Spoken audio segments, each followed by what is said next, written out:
Bismillah. Assalamualaikum warahmatullahi wabarakatuh.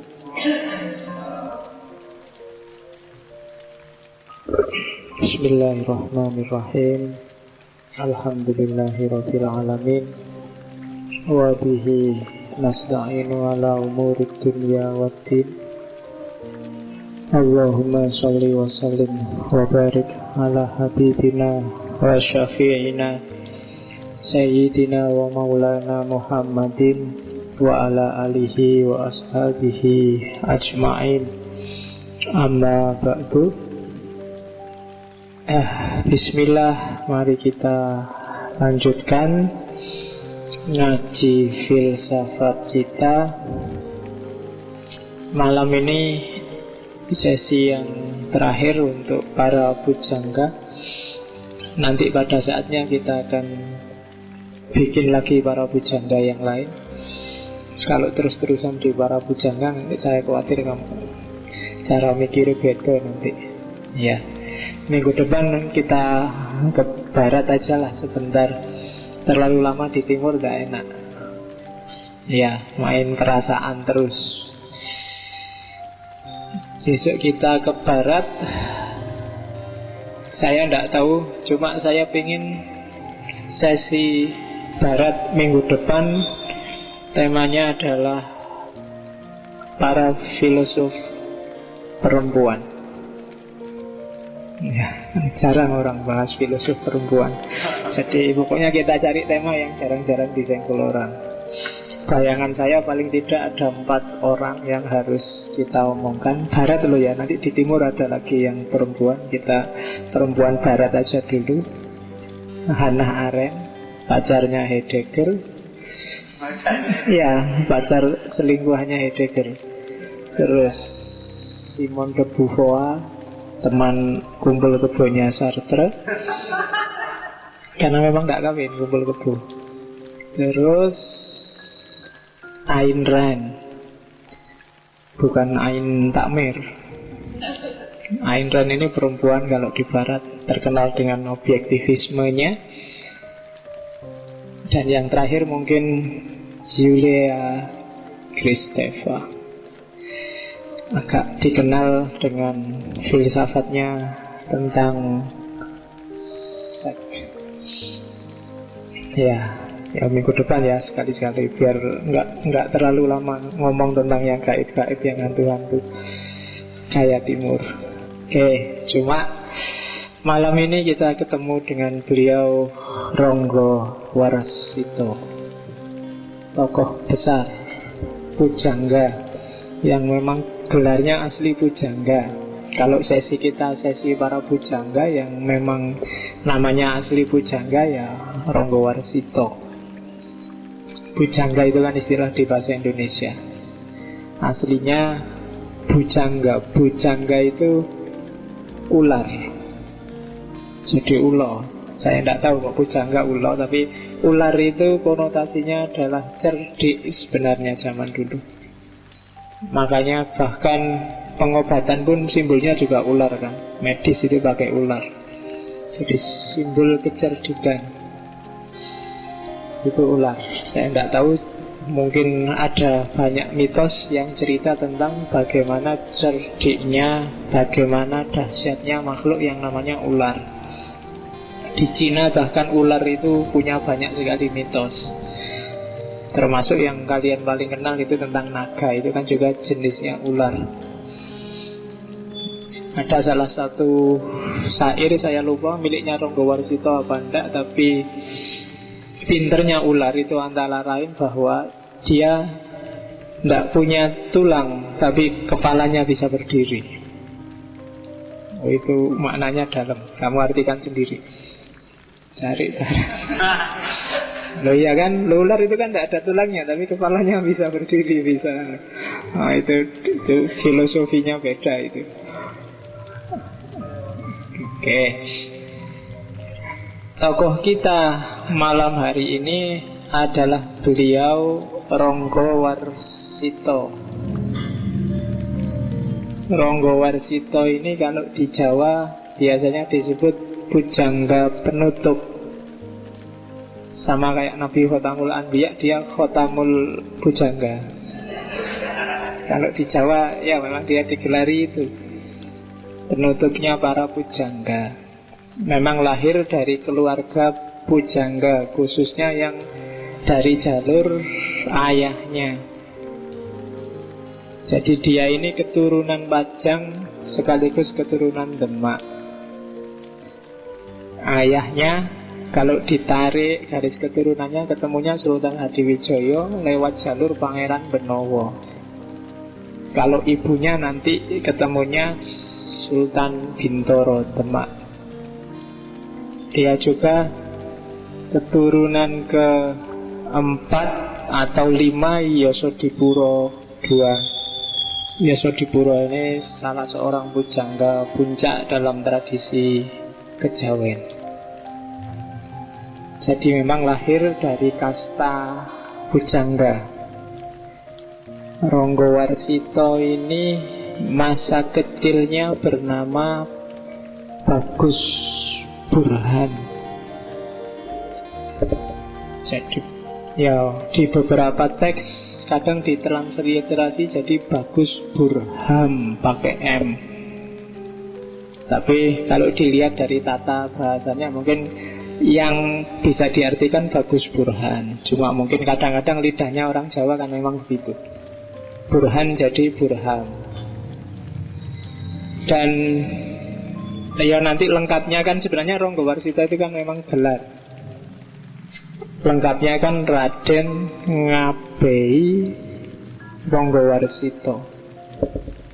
Raden ini kalau dalam tradisi Solo ya keturunannya bangsawan. Sampai level 4 itu masih bisa pakai Raden. Tapi kalau sudah keturunan kelima dan seterusnya mungkin tidak. Kalau Ngabei itu menunjukkan dia kelompok sepuh, gelar belakangan pasti. Kalau orang sudah tua, sudah belakangan biasanya Ngabei. Tapi sebelumnya pasti dia pakai gelar yang lain. Kalau Ronggo itu semacam senopati perang, panglima perang, pangkat lah. Salah satu pangkat kemiliteran itu Ronggo. Makanya dulu tempatnya para senopati biasanya desanya disebut Keranggan. Tempatnya para panglima, para senopati. Kalau Warsito itu ajaran. Ronggowarsito berarti dia panglimanya ilmu, panglimanya pengetahuan.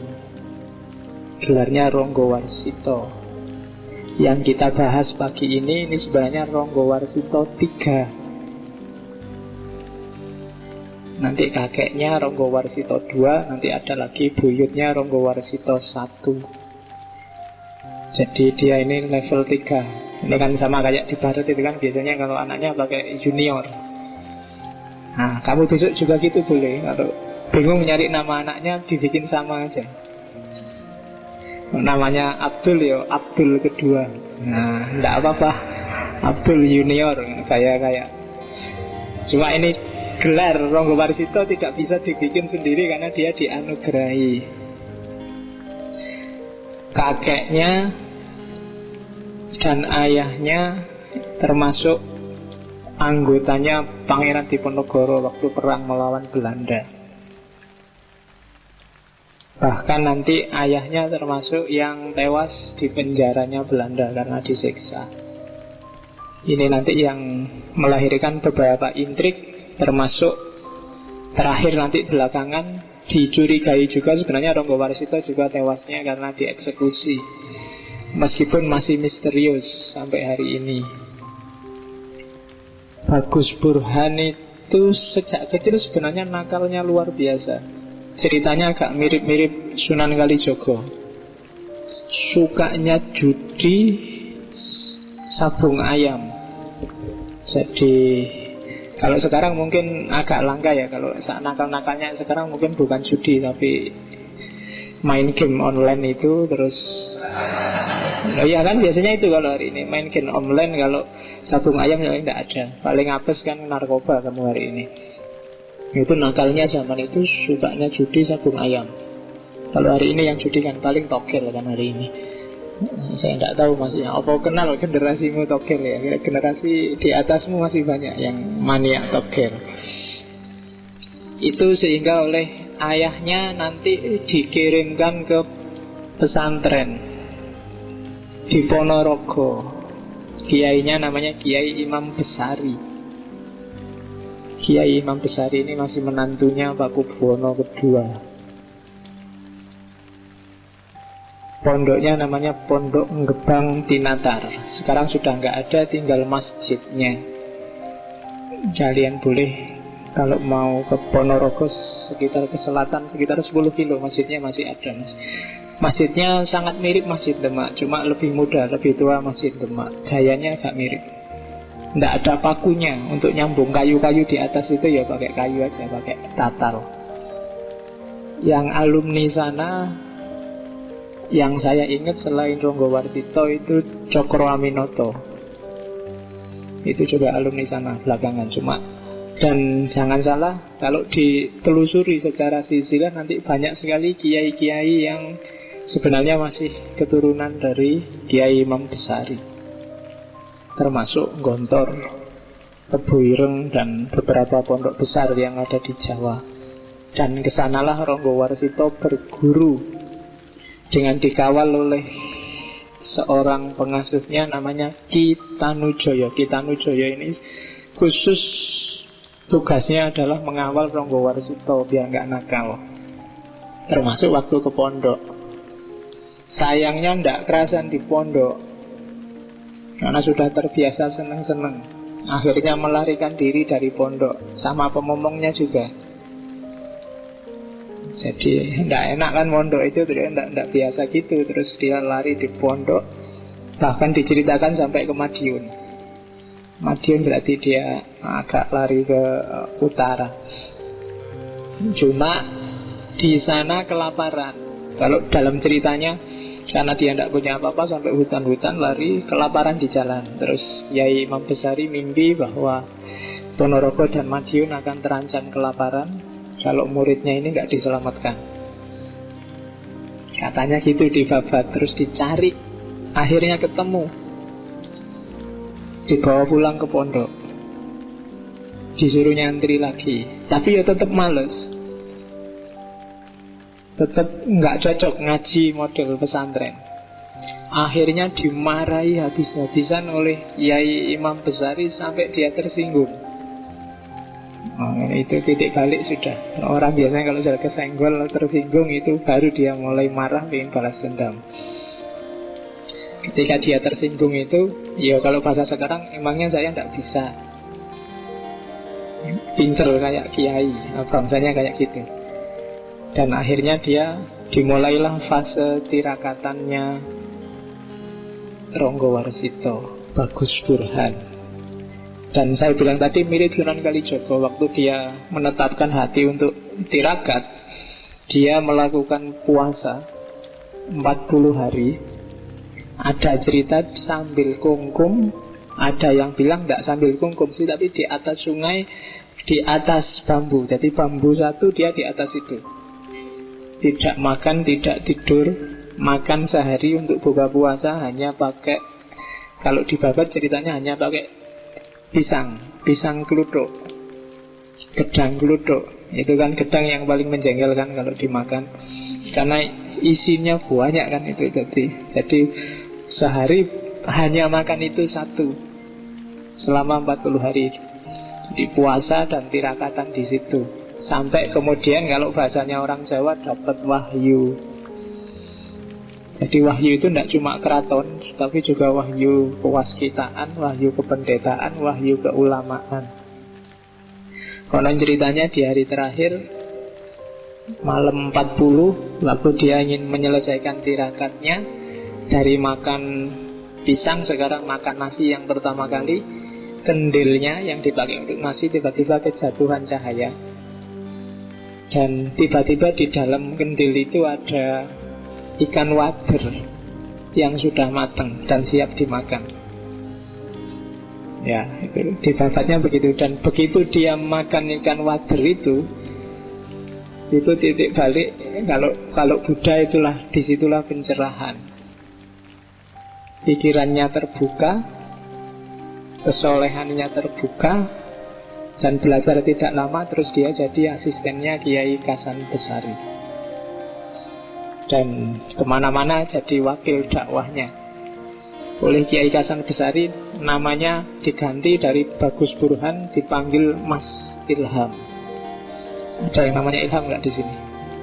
Ya, karena dia dapat ilham. Setelah itu, setelah dianggap sudah cukup mondoknya, pulang lagi ke ayahnya dan berguru pada kakeknya sastra. Karena memang kakek dan paman-pamannya kan ahli sastra semua. Tidak lupa nanti dia diangkat sebagai murid sekaligus anak angkat oleh adiknya Pakubuwono keempat. Dari, saya lupa namanya, tapi dari beliau lah ini nanti dia diajari ilmu kanuragan, ketangguhan jasmani, ketangguhan rohani. Jadi dapat ilmu sastra, dapat ilmu kanuragan, dan tadi dari Kiai Imam Besari dia dapat banyak sekali ajaran Islam. Dan dari situlah nanti terbentuk cara dia berpikir. Nah, yang khas itu karir politiknya. Puncak karirnya Ronggo Warsito itu zaman Pakubuwono ke-7. Puncaknya, hampir semua karya besarnya ditulis di era Pakubuwono ke-7.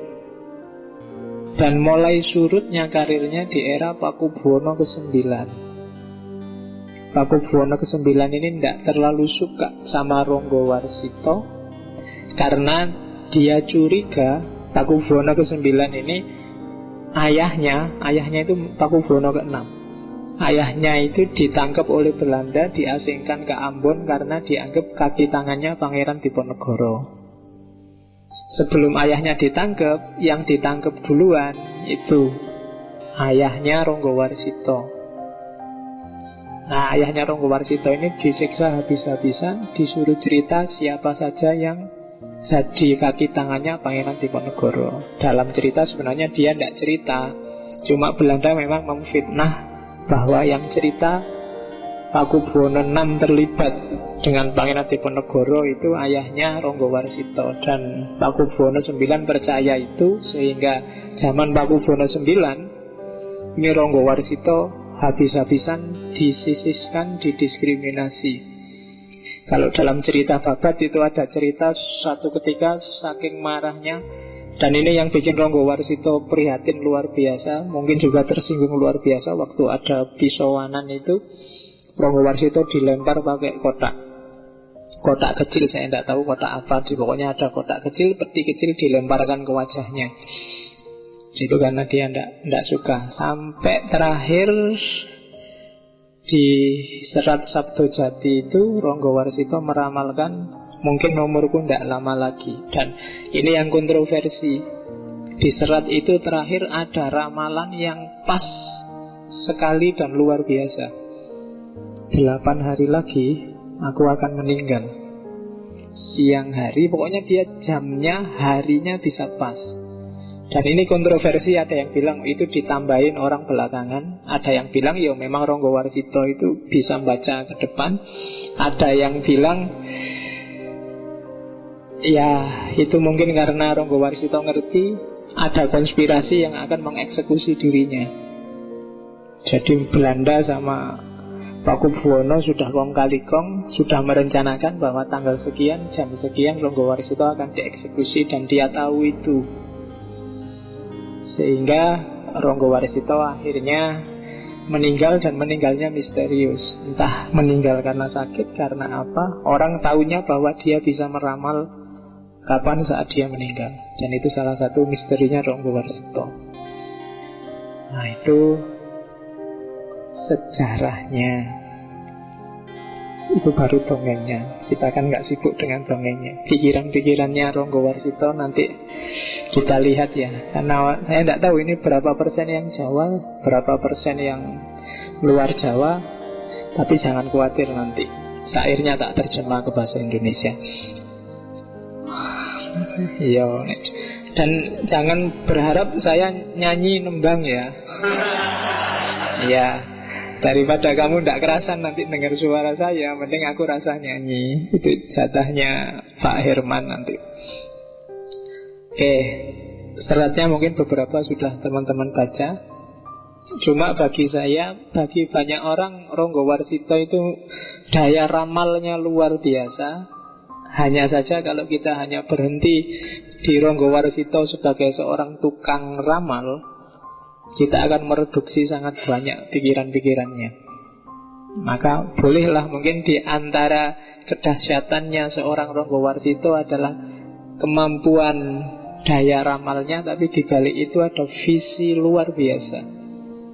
Ada visi kemanusiaan, ada visi kebatinan, ada visi kejawaan yang luar biasa. Itu Ronggowarsito.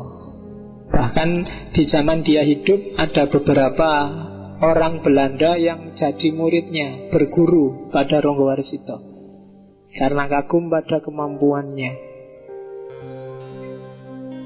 Oke, bismillah, kita mulai. Karena ngaji filsafat, kita belajar filsafatnya.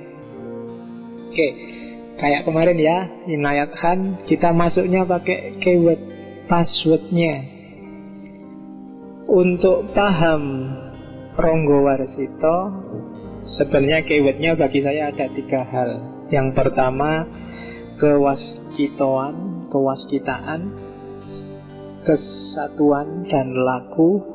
Dan yang ketiga, perputaran nasib, atau kalau di Jawa disebut cokro manggilingan. Jadi ini khas. Kewaskitaan itu tidak perlu diragukan lagi. Ronggowarsito itu orang yang waskito. Waskito itu sebenarnya bisa ada beberapa klasifikasi. Orang yang wawasannya sangat luas itu bisa waskito. Waskito itu ngerti apa yang terjadi besok. Misalnya kalau dilihat dari hawanya kayak gini, mungkin 3 jam lagi hujan akan turun. Itu tidak dari ilham, tapi kalau di Jawa namanya ilmu titen. Jadi kewaskitaan itu tidak harus kamu dapat wahyu atau ilham. Kayak temenmu berdua sama pacarnya masuk hotel. Nah, terus kamu bilang, itu paling sebentar lagi hamil itu mesti. Nah, itu bukan karena kalian waskito kan itu. Itu yo. Jadi kewaskitoan itu ndak harus kamu iso maca. Itu kan sama, membaca masa depan. Ora suwe mesti meteng kuwi. Itu waskito juga kan, tapi tidak karena dapat ilham. Kalau orang Jawa ada dimensi waskito yang bukan karena laku, namanya ilmu titen. Kayak kamu punya teori, wah sumuk banget ya ini, mesti mau hujan. Itu ilmu titen. Biasanya begitu. Meskipun ya nggak mesti hujan, kadang-kadang dapat sumuknya aja. Hujannya enggak. Nah itu waskito. Kalau bahasa Inggrisnya biasanya disebut clairvoyance. Clair itu clear, jelas. Voyant itu penglihatan. Jadi dapat penglihatan yang jelas. Nah, bagi orang-orang tertentu memang bisa membaca masa depan, meskipun kadang-kadang wujudnya hanya isyarat-isyarat. Isyarat itu yang dia terjemahkan. Jadi itu kewaskitoan. Yang kedua, ciri khasnya Ronggowarsito adalah kesatuan. Nanti ini bahkan puncak ajaran ketuhanannya agak mirip dengan Hamzah Fansuri dan kawan-kawan, wahdatul wujud. Dan yang kedua, laku. Jadi dimensi pengetahuan itu hanya berguna kalau berdasarkan kesatuan dan laku. Laku itu dijalankannya, kesatuan itu tujuan akhirnya. Jadi kalian punya ilmu apapun tidak ada gunanya kalau tidak dijalankan dan kalau tujuannya bukan Tuhan, bukan Allah. Belajar ilmu apapun, apakah itu fisika, matematika, biologi, apalagi filsafat, tafsir, dakwah, tarbiyah, dan macam-macam. Jadi harus ada dimensi lakunya. Dimensi laku itu berarti ada dampak praksisnya, tidak sekedar teori. Gak ada gunanya numpuk pengetahuan di kepala yang gak relevan dengan hidupmu sehari-hari. Buat apa? Segala yang mubadir itu temennya setan, termasuk ilmu yang mubadir. Maka ilmumu gak boleh mubadir. Gak ada gunanya kalian apal kitab, apal hadis, bahkan apal Quran, kalau perilakumu tidak mencerminkan yang kamu apalkan. Maka katanya orang Jawa, ngelmu itu kelakone ganti laku. Harus ada lakunya. Dan laku itu tidak ada gunanya kalau tujuan akhirnya bukan Allah, bukan Tuhan. Jadi ilmu apapun yang kita miliki harusnya bisa bikin kita semakin dekat sama Allah. Kalau tidak, ada yang tidak beres. Dan itu prinsip kalau di semua ajaran kebatinan, termasuk Ronggowarsito, termasuk ajaran tasawuf. Jadi keyword kedua, kesatuan dan laku. Keyword ketiga, cokro manggilingan. Cokro manggilingan itu biasanya gambarnya roda. Di Jogja ada taman bermain yang baru itu, yang Sindupak itu, yang biang lala besar itu kan namanya cokro manggilingan. Mentang-mentang ada di Jogja. Jadi cokro manggilingan itu bahwa hidup itu berputar. Hidup itu kadang di atas, kadang di bawah. Filosofinya kayak roda. Tidak ada kesenangan yang abadi, tidak ada kesedihan yang abadi. Kalau dalam bahasa Islam, hidup itu inna lillahi wa inna ilaihi raji'un. Muter, tidak statis. Maka kamu tidak boleh putus asa kalau pas kalah, juga tidak boleh euforia menang-menangan seolah-olah dunia milikmu kalau kamu pas menang. Hidup itu seperti orang pingsut itu tos-tosan. Jempol menang kalau lawan orang, tapi orang kalah. Orang menang kalau lawan kelingking tapi menang kalau lawan gajah, terus jadi muter. Jadi inna lillahi wa inna ilaihi raji'un. Mahasiswa takut pada dosen, dosen takut pada rektor, rektor takut pada menteri, menteri takut pada presiden, presiden takut pada mahasiswa. Nah, itu muter. Nah, ya kan? Loh, itu kan cokro manggilingan namanya muter. Oh, presiden kan takut sama mahasiswa, di demo bisa turun dia. Nah, cuma mahasiswanya takut sama dosen, dosennya takut sama rektornya, rektor takutnya sama menteri, menteri takut sama presiden, nah presidennya takut sama mahasiswa, jadi muter. Itu cokro manggilingan namanya. Nanti kalau menurut tokoh Jawa yang lain, Ki Ageng Suryo Mentaram, orang kalau ingin menaklukkan cokro manggilingan, syaratnya satu, dia harus bisa tiwikromo, triwikromo. Triwikromo itu menguasai tiga dimensi. Yang pertama masa kini, yang kedua masa lalu, dan yang ketiga masa depan. Maksudnya apa? Yang kamu alami sekarang itu akibat dari masa lalu. Kalau ingin menguasai masa depan, ya masa kinimu harus bagus. Nanti dampaknya di masa depan bagus. Jadi kuasai tiga ini. Kalau masa kini pingin enak, masa lalunya harus bagus. Kalau masa depan pingin enak, masa kininya harus bagus. Itu namanya triwikromo. Kalau di wayang, orang yang bisa melakukan triwikromo itu dia akan jadi maharaksasa. Tidak ada yang bisa mengalahkan. Kayak ceritanya Krishna itu kan. Krishna itu kan waktu mau perang Bharatayuddha, dia dilecehkan oleh Duryodhana dan kawan-kawan, akhirnya marah, keluar ke alun-alun. Kalau di Jawa Triwikromo, dia jadi raksasa besar luar biasa, tidak ada yang bisa menaklukkan. Satu-satunya yang bisa menaklukkan nanti kalau di wayang Bathara Narada. Narada itu asistennya dewa yang dia turun terus mengingatkan, Krishna, tugasmu bukan itu. Itu Triwikromo. Jadi orang yang bisa menguasai 3 zaman, dia akan jadi raksasa, tidak ada yang bisa mengalahkan. Kalau kalian memahami Cokro Manggilingan, kalian tidak bisa kalah. Tidak ada yang bisa bikin kalian sedih, tidak ada yang bisa kalian gembira luar biasa. Biasa aja. Senang dan susah itu biasa. Tidak perlu terlalu diambil hati. Wong hidup ini memang kadang di bawah, kadang di atas. Kalau lagi sumpek, oh berarti sekarang sedang di bawah. Kalau lagi seneng, oh berarti sekarang sedang di atas. Asal hati-hati, jangan sampai rodanya rusak. Kalau rodanya rusak, kalau kamu di bawah terus. Tidak bisa muter lagi. Iya, jadi roda rusak itu apa? Berarti harmoni alam sudah rusak. Manusia nggak bisa lagi memayu hayuning bawono. Kalau yang jahat-jahat kok buahnya enak terus, untung terus, itu berarti rodanya rusak.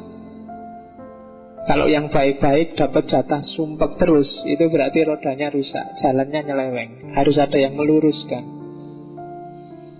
Oke, cuma jangan takut, di filosofinya kejawen, filosofinya sufi, selalu akan ada orang yang diutus oleh Allah, diperintahkan oleh Allah untuk meluruskan roda, untuk membandani roda. Zaman dulu mungkin nabi-nabi, kalau sekarang mungkin para wali, para ulama. Oke, jadi belajar Ronggo Warsito harus kenal Cokro Manggilingan. Nanti kan Cokro Manggilingan itu ada zaman rusak namanya Kolotidho, terus diganti zaman Kolosubo, zaman enak, nanti rusak lagi, ganti lagi. Itu namanya Cokro Manggilingan. Di sebagian besar karyanya logika Cokro Manggilingan yang dipakai oleh Ronggo Warsito. Jadi dia seorang yang wasito, bisa membaca masa depan. Dia orang yang sudah tamat melakukan laku dan mengalami kesatuan dalam hidupnya, dan juga punya filosofi hidup Cokro Manggilingan. Itulah nanti dasar semua pemikirannya Ronggo Warsito. Oke, itu tadi yang tak sebut. Ada di catatan saya ada 4 orang yang sangat berpengaruh terhadap Ronggo Warsito. Yang pertama yang ngomong dia, namanya Ki Tanujoyo. Jangan salah, karena selalu nempel ke Ronggo Warsito, Ronggo Warsito dapat pelajaran banyak tentang cara berpikirnya orang kecil. Jadi itu penting. Jangan salah, karena orang-orang di sekelilingmu itu menentukan caramu berpikir. Karena dia selalu ditempel oleh Ki Tanujoyo, maka Ronggo Warsito termasuk orang yang peka terhadap situasi rakyat kecil. Kalau yang di sekelilingmu orang bangsawan semua, orang besar semua, orang elit semua, susah kalian bisa menangkap apa yang terjadi di masyarakat kecil. Dan itu keuntungannya Ronggo Warsito. Bahkan di beberapa bab ada cerita Ronggo Warsito itu bisa paham bahasanya binatang.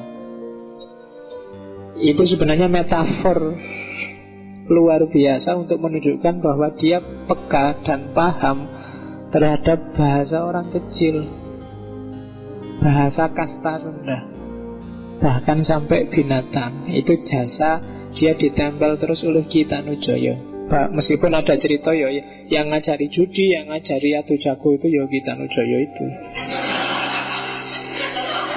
Lah ya ndak apa-apa lah, tapi paling gak kan dia ngerti logikanya orang kecil. Ya, Terus yang kedua ya Kiai Imam Besari. Ini sufi yang mengajarkan syariat, tarekat, hakikat, termasuk akhlak. Dan kalau tadi Ki Tanujoyo yang nempel ke Ronggo Warsito, kalau dalam kasus Kiai Imam Besari, Ronggo Warsito yang nempel pada Kiai Imam Besari, karena dia asistennya. Di bidang agama, Kiai Imam Besari lah yang berjasa besar. Kalau sastra, ya kakeknya, ya Sodipuro II. Dan tadi yang saya lupa namanya, Pangeran Haryo Buminoto. Ini yang guru Kanuragannya.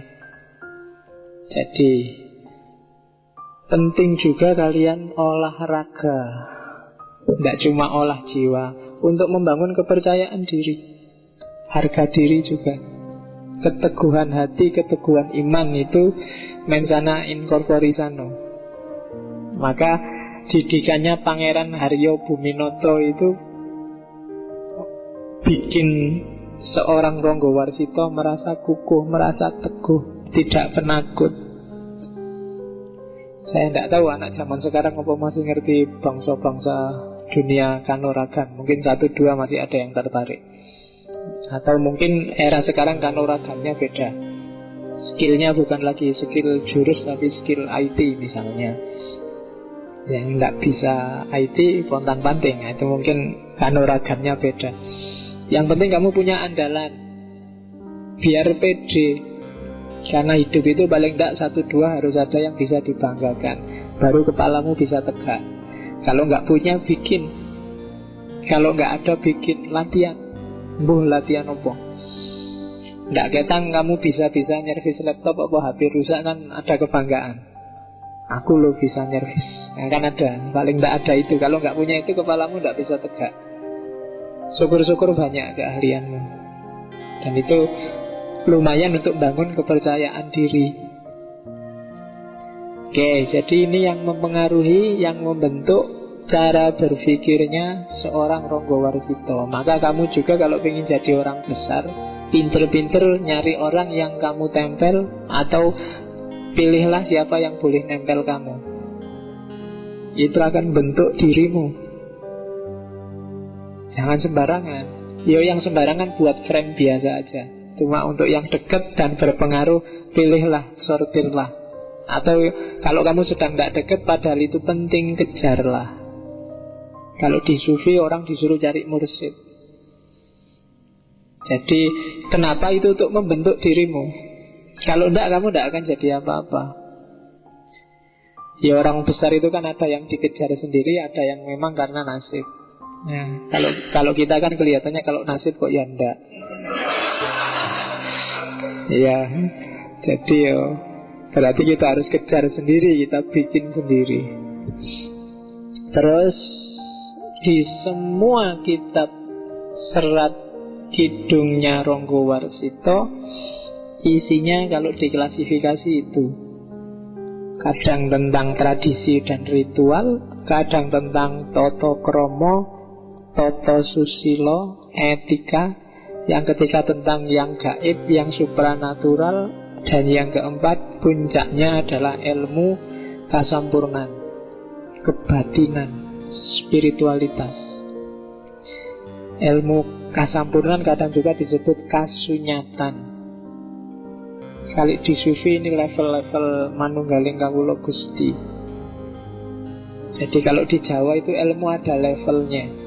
Ada ilmu kanoman, ada ilmu tadi kanuragan, ada ilmu kedunian, keduniaan, ada ilmu kasepuhan, dan puncaknya ini ilmu kasunyatan, kesempurnaan. Ilmu kanoman itu pengetahuan praktis sehari-hari biar kamu bisa hidup, itu namanya ilmu kanoman. Orang harus menguasai ini kalau ingin hidup. Itu kalian juga kan sudah menguasai gimana caranya makan, gimana caranya kawin, gimana itu kanoman. Harus belajar, jangan sampai tidak bisa kawin.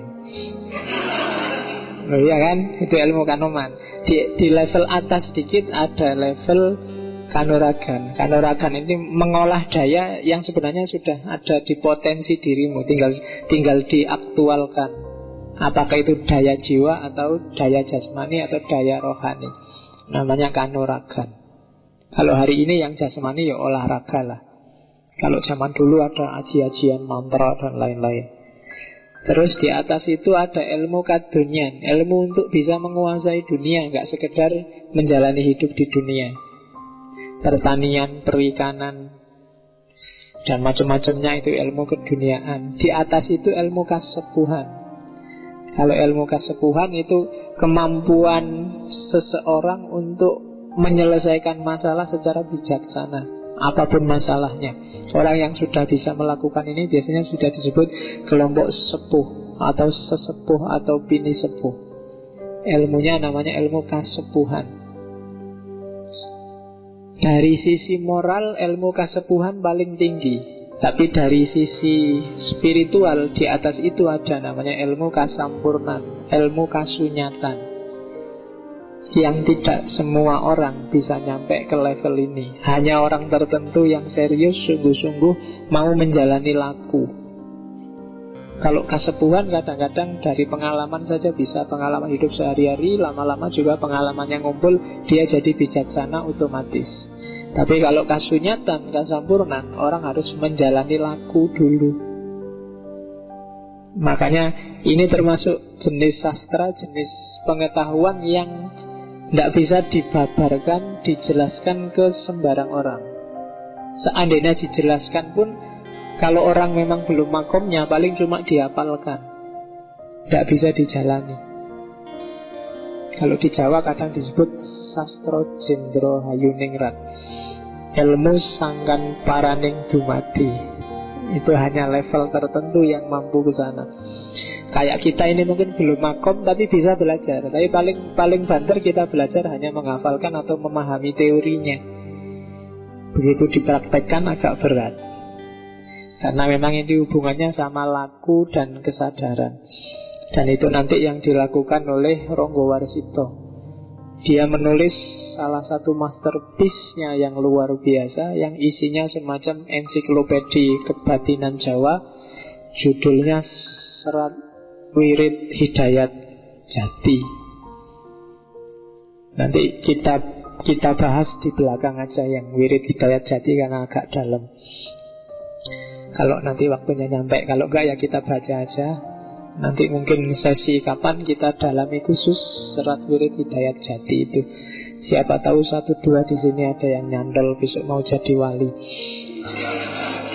Yo, nah ya kan, paling gak ngerti teori ini sih, tidak apa-apa. Nanti jadi walinya besok. Paling gak kan wali nikah apa wali murid. Terus ya, Ronggo Warsito menulis tidak kurang berarti bisa lebih dari 60 karya. Jalan jangka waktu 1826 sampai 1837. Itu tahun ya, bukan jam. Nanti 1826 berarti setengah 7 Pak, sampai setengah 7 lebih 5. Nah itu tahun, abad 19 awal.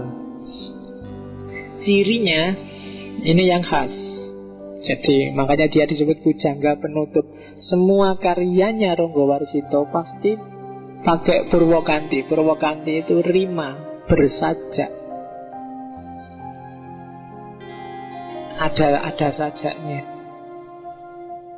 Terus yang kedua Sandiasmo. Sandiasmo itu di hampir semua karyanya, kalau orang jeli itu misalnya ada yang depannya dijejer, itu bunyinya nanti Ronggo Warsito. Itu Sandiasmo, nanti tak kasih contoh. Ada syair yang begitu belakangan. Jadi sandi nama-nama. Terus yang ketiga Condro Sengkolo. Kadang juga disebut Suryo Sengkolo. Condro Sengkolo itu isyarat tahun. Jadi menyebut tahun itu nggak ditulis Yogyakarta 25 November 2015, tapi pakai Condro Sengkolo. Majapahit jatuh, Surya hilang, kertaning bumi. Ya, itu Condro Sengkolo. Ada rumusnya. Kalau yang ingin belajar tinggal dibaca di internet. Kalau bagi yang mau, lahirmu kapan, cuma disesuaikan dengan kondisi Condro Sengkolo itu. Karena orang Jawa itu angka 0 sampai angka 9 itu simbolnya banyak. Namanya Dosonomo. Jadi Dosonomo itu satu kata itu padanannya bisa banyak, luar biasa, apalagi angka. Nanti di pelajaran Condro Sengkolo itu misalnya 0 itu bisa diwakili kata ini itu bisa puluhan yang mewakili. Dengan konotasi yang jelek, yang bagus, yang biasa, semangat, spiritualitas itu bisa masuk semua, tinggal kamu pilih. Kamu mau cerita tentang kehancuran, apa kebangkitan, apa kecerdasan, tinggal milih kata-kata yang pas. Misalnya kamu lahir tahun berapa, terus kamu pingin dikenal sebagai apa, bikin Condro Sengkolo untuk tahunmu sendiri bisa.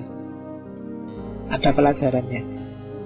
Atau kamu bisa belajar sendiri, milih sendiri kata-kata yang pas untuk dirimu. Saya dulu pernah bikin zaman saya aliyah, yang ngajari guruku aliyah itu, dan bisa. Cuma uslali. Jadi karena sudah lama tidak dipakai Condro Sengkolo, tahun kelahiran, terus momen-momen penting, misalnya tahun sekian saya sunat, bikin aja Condro Sengkolo sesuai tahunmu sunat. Ya mbuh apa kuno sunat waktu mungkin putusnya apa gitu, tidak apa-apa. Tapi bahasa Jawa. Oke. Jadi Condro Sengkolo, dan yang terakhir gancaran. Jarwo. Jarwo itu semacam keindahan. Ya, bukan sopo Jarwo itu. Kamu ngerti nih, tidak apa-apa lah Jarwo, tapi kan keindahan lagu. Jadi enak kalau dibaca, dilagukan. Itu Ronggo Warsito. Jadi ciri-ciri karyanya Purwokanti, Sandiasmo, Condro Sengkolo. Gancarannya bagus. Oke, kita jelajahi. Ada banyak sekali serat. Tak pilih beberapa, dan dari serat itu pun tak potong-potong. Ada yang tak ambil puisinya, ada yang tak ambil ajaran utamanya. Yang ini silahkan dicari bagi yang berminat. Syukur bisa jadi skripsi atau jadi tesis. Serat Pamoring Kawula Gusti. Pamoring Kawula Gusti itu kualitas hubungan antara Tuhan dengan hamba. Untuk mencapai kualitas yang bagus, tadi saya bilang laku. Urutannya laku ada 7 itu. Kalau diserat Pamoring Kawula Gusti. Yang pertama, topo itu bisa kalian artikan puasa, poso, topo. Yang pertama topo jasmani, yang kedua topo budi, yang ketiga topo hawa nafsu, hawa nafsu bahasa Jawa nih. Yang keempat topo rasa sejati, yang kelima topo sukmo, yang keenam topo cahyo, dan yang ketujuh topo urip. Lakukan 7 topo ini untuk menemukan hakikat. Begitu kamu ketemu hakikat, pasti akan mengalami ma'rifat. Topo jasmani jelas, mengurangi makan, mengurangi minum. Tidak usah takut kurus, tidak apa-apa. Ya, ngurangi bukan tinggal loh ya, dikurangi. Karena selama ini kita sibuk makan, minum, dan tidur. Jasmaninya nggak pernah istirahat, nggak pernah puasa. 1 bulan disuruh puasa itu pun terpaksa kan. Kalau bisa sebaiknya enggak kan gitu. Tapi topolah jasmanimu. Wong ngaji aja masih sempat mikir minum kan kalian. Ya, tapi enggak apa-apa, monggo diminum kalau yang mau minum. Jadi topo jasmani. Yang kedua topo budi. Kalau topo budi itu ya, kalau tadi jasmaninya yang dikendalikan, sekarang akhlaknya.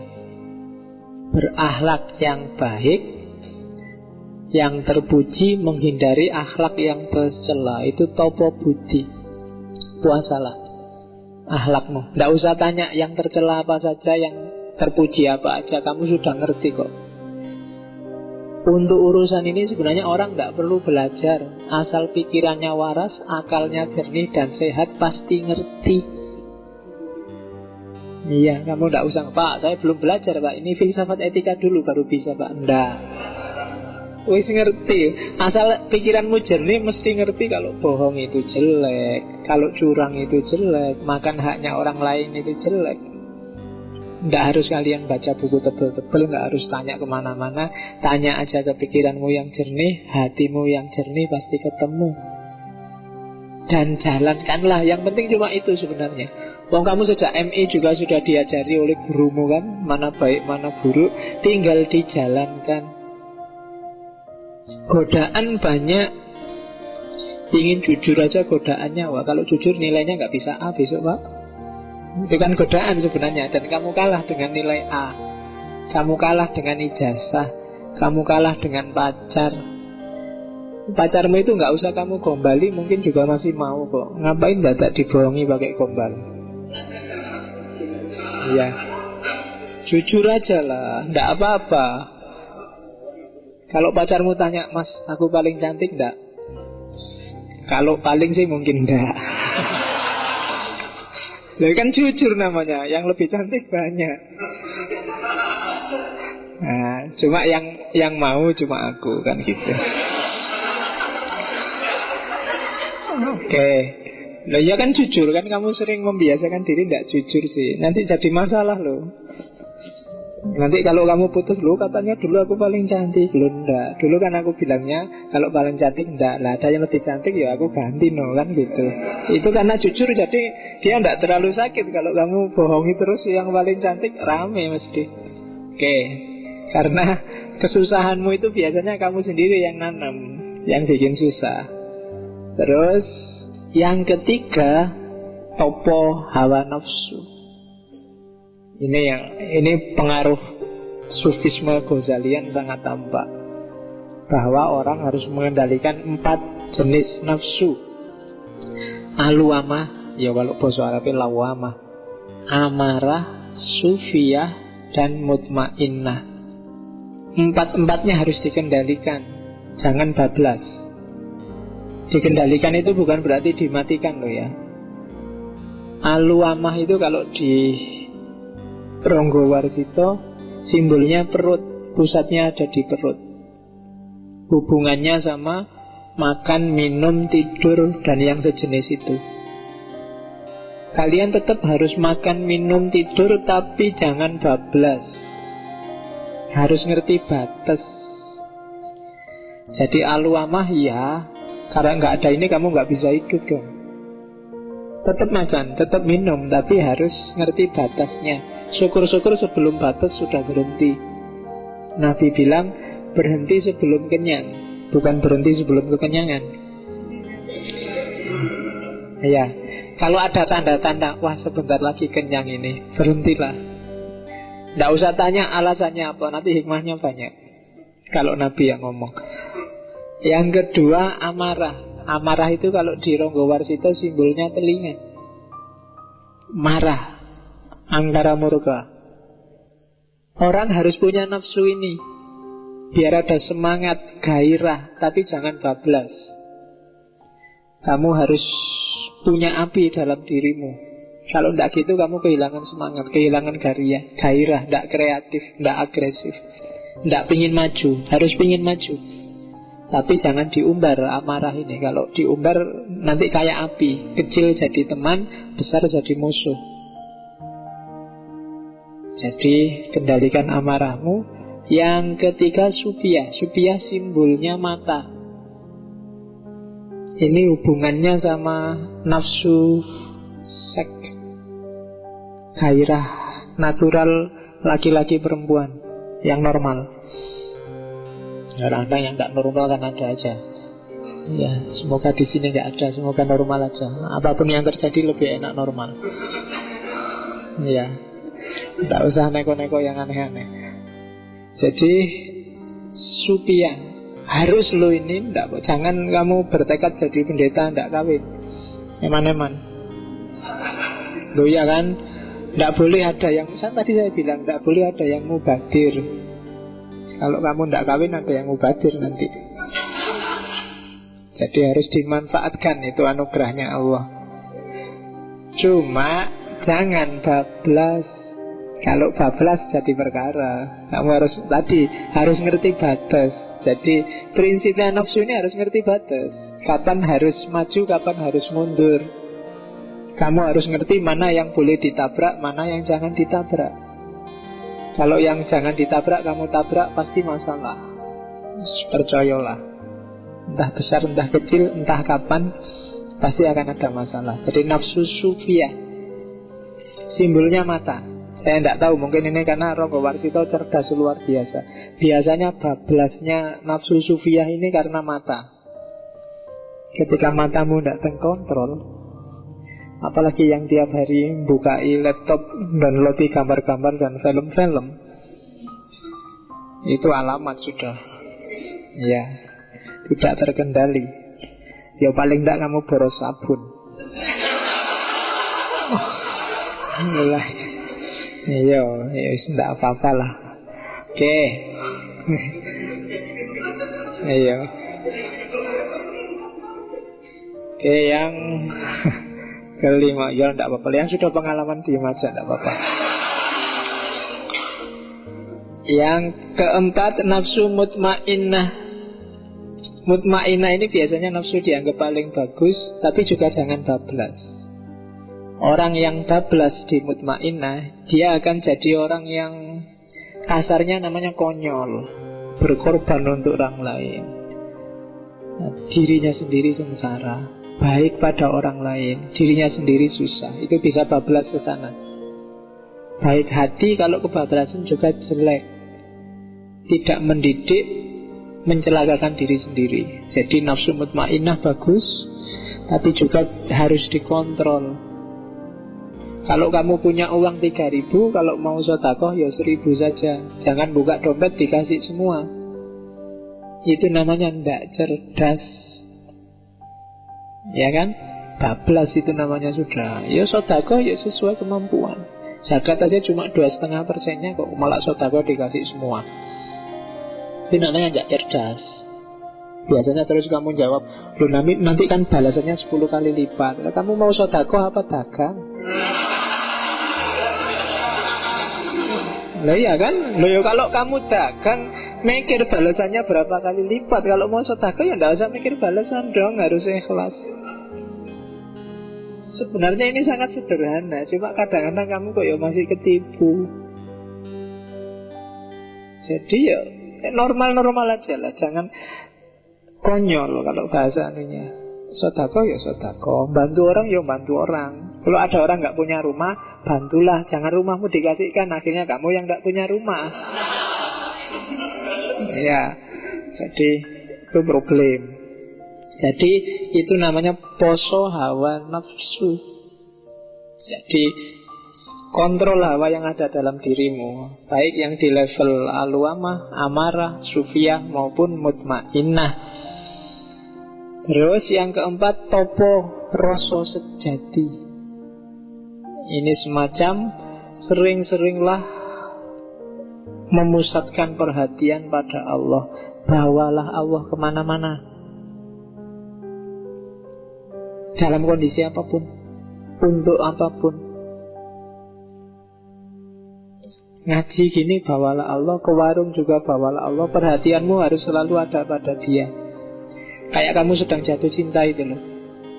Lagi ngaji kayak gini, pacarku sedang ngapain ya kalau pas tak tinggal.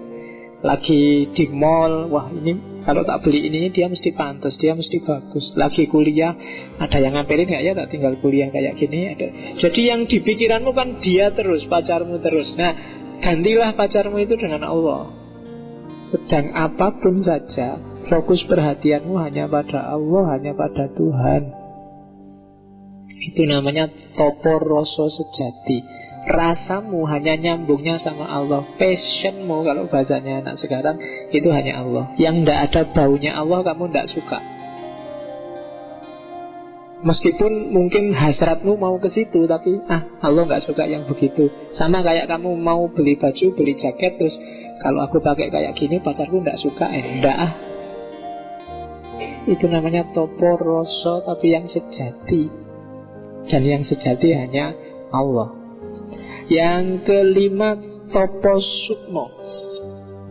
Kalau topo sukmo itu membersihkan batin, menjernihkan hati, terus hidup harmonis dengan orang lain dan dengan sesama. Jadi gimana caranya kamu harmonis, tidak menang-menangan, tidak juga jadi kalah-kalahan, tidak zoliman au mazluman, tidak zolim, tidak juga diam saja kalau dizolimi. Hidup yang harmonis. Kita bagian dari alam semesta, tapi juga jadi khalifahnya alam semesta, menyeimbangkan kedudukan sebagai hambanya Allah, tapi juga sekaligus wakilnya Allah di muka bumi. Itu topo sukmo. Jadi hidup yang seimbang.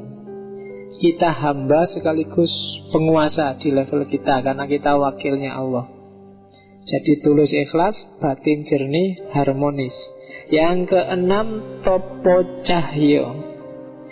Ini levelnya lebih tinggi lagi. Begitu nyampe di level topo cahyo, semua kilauan dunia sudah nggak nyantol lagi di batin kita. Saking cintanya kita sama Allah. Jadi segala cahaya duniawi tidak lagi menarik buat kita. Satu-satunya yang menarik hanya Allah. Dan puncaknya adalah topo urip. Ketika hidup kita 100% sepenuhnya kita pasrahkan pada Allah. Bahkan di level beberapa sufi yang filosofis sampai aku hilang, yang ada hanya Allah. Sehingga kadang-kadang tercetus satu khat ana al-haq, akulah Allah, karena aku yang manusia itu sebenarnya tidak ada. Aku ada itu tidak ada, yang ada aku Allah. Dan itu level paling tinggi, namanya topo urip. Semakin tinggi kualitas kita, ya pamor ring kawula Gusti semakin bercahaya. Pamor itu kan semacam ada cahayanya. Semakin level kita naik, ya semakin cahayanya terang. Jadi kalau kita hanya bisa topo jasmani, ya cahayanya mungkin tidak terlalu terang. Topo budi lebih terang, topo hawa nafsu lebih terang lagi, terus sampai level paling puncak topo urip. Ketika topo urip, yang tersisa hanya cahayanya saja. Nah, itu serat pamoring kawula Gusti. Ini suluk kedua, suluk sukmo lelono, perjalanan jiwa. Saya ambil 2 pupuh saja, 2 bait saja, karena sukmo lelono memang isinya cuma 2 bait. Ya. Itu yang pertama. Mau tak baca Jawanya, cuma khawatir kamu tidak paham. Langsung Indonesia ya. Ya punapa yen wis kakekat estu lajeng sarengatnya. Sarengat itu syariat ya. Meskipun nanti kalau di Kadoloco itu dilecehkan habis-habisan. Sarengat itu bukan syariat, tapi nek sari jengat. Iya, serius ini, aku enggak bohong. Coba dibuka kitabnya Kadoloco itu, bahwa sarengat itu nek sari jengat. Oke, ya. Yen saking pamanggih ulun tan wonten kang tinilar. Jir muktamad ing hadis ugi kasebut kat tanpa sarengat batal. Sarak tanpa kat tam tadi. Ini sindirannya Ronggo Warsito pada kelompok batiniah yang tidak mau syariat. Apa kalau sudah hakikat lalu syariatnya ditinggal? Kalau menurutku tidak ada yang ditinggalkan. Jelas disebut dalam hadis, hak tanpa syariat batal. Syariat tanpa hak tidak jadi. Jadi ini pelajaran dari Ronggo Warsito bahwa sedalam apapun ilmu batin kita, syariatnya nggak boleh ditinggal. Sholat, wirid, zakat, puasa yang nggak boleh ditinggal. Kamu nggak boleh makomku kan wis dhuwur, Nggak butuh sholat lagi.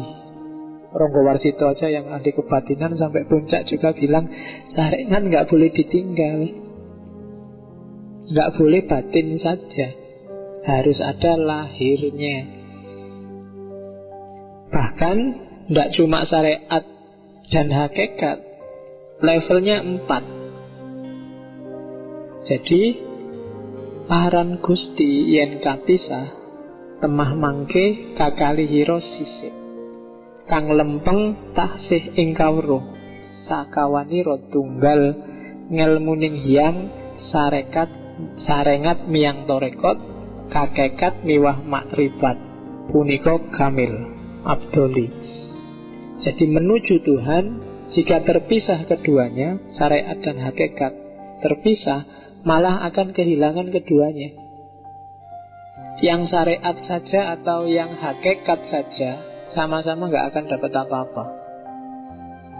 Kamu yang syariat saja tanpa hakikat, itu formalitas, ibadahmu kayak orang olahraga. Kalau kamu hakikat saja tanpa syariat, itu sama kamu tiap hari apel, tiap hari SMS, tapi tidak jatuh cinta. Nggak ada gunanya. Jadi jangan syariat saja tanpa hakikat, jangan hakikat saja tanpa syariat. Yang benar masih harus diketahui, penyatuan 4 perkara. Jadi sebenarnya ada 4, nggak cuma syariat sama hakikat. Ilmu syariat dan hakikat, dan torekot, hakikat dan makrifat, itu baru sempurna. Nggak cuma 2 tapi 4. Syariat, torekot, hakikat, makrifat. Jadi orang yang menjalankan syariat harus ngerti torekotnya. Torekot itu jalannya, metodenya. Kalau syariat dan torekotnya sudah benar, dia akan nyampe ke hakikat. Kalau dia sudah paham hakikat, maka dia akan makrifat, terbuka kunci pengetahuan semuanya. Itu yang di Jawa disebut ngerti ilmu kasunyatan, hakikat kenyataan yang sejati, bukan yang palsu yang hanya tampil di depan mata. Jadi syariat itu fisiknya, torekot itu metodenya, hakikat itu temuannya, makrifat itu kesimpulannya. Kalau itu penelitian. Jadi syariat, torekot. Pak, kalau syariat tanpa torekot itu teori, ya kan? Torekot itu kan kayak laku tadi. Torekot saya ikut gaya Syafi'i, Pak. Kalau kamu cuma apalan teorinya Syafi'i, itu baru syariat. Ketika kamu jalankan, torekot itu kan dari kata-kata turuk, torik, jalan. Itulah torekot. Kalau jalanmu benar, kamu akan dapat pencerahan, hakikat. Ketika kamu nyampe hakikat ini, kamu dapat dampak implikasi. Kalau di tasawuf namanya dapat akhwal, anugerah dari Allah namanya makrifat. Jadi syariat, torekot, hakikat, makrifat. Syariat itu lautnya, torekot kapalnya, hakikat itu maksud perjalanannya, makrifat itu kamu sudah nyampe di pelabuhan. Oke, jadi dalam Islam, meskipun ini kebatinan, syariat, torekot, hakikat, makrifat, semuanya jalan. Oke, terus ini saya harus agak cepat-cepat, masih banyak materinya. Serat paling terkenal, serat Kolotidho. Kalau di Joyoboyo, di Jongko Joyoboyo itu sebutannya bukan Kolotidho tapi Kolobendu. Kolobendu itu berarti zaman ketika banyak bencana. Kalau Kolotidho, Tidho itu keraguan. Zaman ketika benar salah tidak jelas, itu Kolotidho. Mungkin kayak hari ini kan Kolotido. Sing bener mana, yang salah mana kita tidak jelas. Zaman SBY kemarin banyak sekali bencana. Itu zaman Kolobendu. Saya tidak tahu, harusnya siklusnya itu habis Kolobendu, Kolosubo. Tapi kok habis Kolobendu, Kolotido. Indonesia ritmenya sudah agak rusak. Harus ada yang memperbaiki roda tadi. Kalau enggak kita dari Kolotido ketemu Kolobendu, terus ketemu Koloyugo, susah terus, tidak ada ketemunya. Coba dilihat bahasanya Ronggo Warsito. Ratune Ratu Utomo, Patihe Patih Linuwe, Pranayaka Tias Raharjo, Panekare becik-becik parandine tan dadi paliasing Kolobendu, Mandar mangkin andadara, rubedo angribeti, bedo-bedo ardaning wong sak negara. Negara sebenarnya aparatnya luar biasa. Rajanya itu raja yang utama, kualitasnya luar biasa. Kurang apa Jokowi? Iya. Patihnya juga, Patih Linuwih, patihnya sangat berkualitas. Mbuh patih iki sapa? Jokowi apa Setyo Novanto apa sapa lah. Itu kan orang berkualitas semua, doktor kabeh, ada yang profesor. Semua anak buahnya baik, menteri-menterinya, staf-stafnya, coba dicek, tidak ada orang bodoh sama sekali. Namun segalanya tidak menjadi penawar Kolobendu. Adanya mereka yang dahsyat semua itu tidak jadi sebab hilangnya segala kerumitan. Bahkan semakin berkembang, bahkan jadi sumber masalah. Karena kadang-kadang wong pinter itu bisa jadi sumber solusi, sok-sok juga jadi sumber masalah. Kalau nggak percaya, coba kamu punya organisasi terus rapat. Kalau pengurus organisasi pinter semua, rapatnya mesti suwi. Semua usul nggak selesai-selesai. Akhirnya keputusannya rapat ditunda untuk rapat berikutnya. Jadi rapat lama-lama kesimpulannya untuk rapat lagi. Kadang-kadang enak sing bodoh-bodoh ngono diajak opo wae manut. Gini ya. Iya, pinter ki malah nyusai. Kerepotan-kerepotan makin menjadi lain orang, lain perilaku anggarannya. Yang mahasiswa punya anggarannya sendiri, yang dosen punya anggaran murkanya sendiri, yang buruh punya anggaran murkanya sendiri. Jadi kejahatan ada levelnya sendiri-sendiri. Kejahatan level menteri, kejahatan level ketua DPR, kejahatan level wapres, kejahatan level mahasiswa. Semua punya gaya sendiri untuk anggaran murka. Itu zaman Kolotido.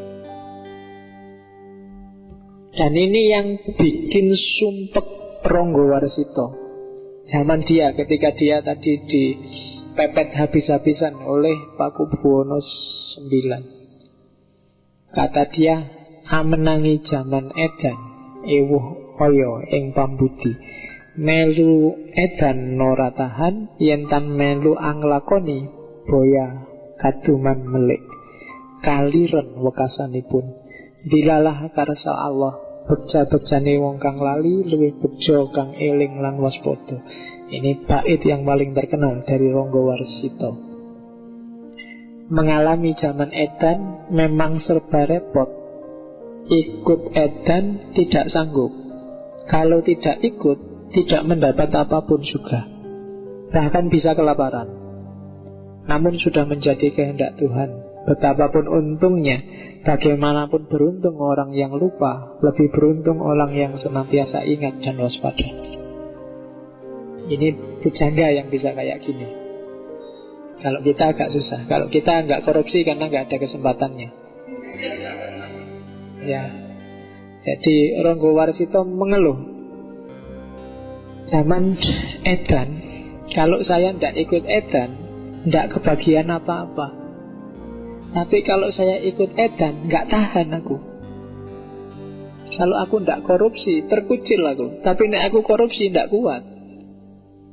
Kalau kita kan enggak. Kalau kita enggak korupsi, terkucil aku karena enggak ada kesempatannya. Kalau dapat kesempatan, ngalah-ngalahi yang kemarin korupsi.